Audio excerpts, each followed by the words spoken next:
லட்சக்கணக்கான காசு கொடுத்து வீடு வாங்கிட்டு, அந்த வீட்ல சில பேருக்கு அமைதி இருக்காது. எப்பவும் சண்டை சச்சரவுகளா இருக்கும். நிம்மதி இருக்காது. வீடே ஏதோ பேய் அடைஞ்ச ஒரு வீடு மாரி இருக்கும். அதனால இந்த மாரி மக்கள் நெறைய பேர் இருக்காங்க. என்ன பண்றதுன்னு தெரியாம திரு திருன்னு முழிப்பாங்க. அப்படியாப்பட்ட மக்களுக்கு நாங்க உதவி பண்றோம். எங்ககிட்ட சில எந்திரங்கள் உண்டு. எல்லா சைஸ்லயும் அந்த எந்திரங்கள் கிடைக்கும். உங்க பட்ஜெட்டுக்கு ஏற்றாற்போல் பூஜையில வைத்து பூஜை செய்யப்பட்ட சில எந்திரங்கள். நீங்க ஒண்ணுமே கிடையாது. உங்க வீட்டு வாசல்ல ஃபோட்டோ எடுத்து, எனக்கு எந்த எந்திரம் செட் ஆகும் அப்படின்னு கேட்டீங்கன்னா, சில எந்திரங்கள் குடுப்போம்.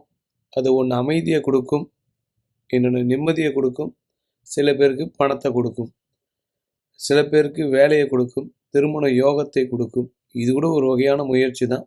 முயற்சி நம்மளோடது, முடிவு கடவுளோடது.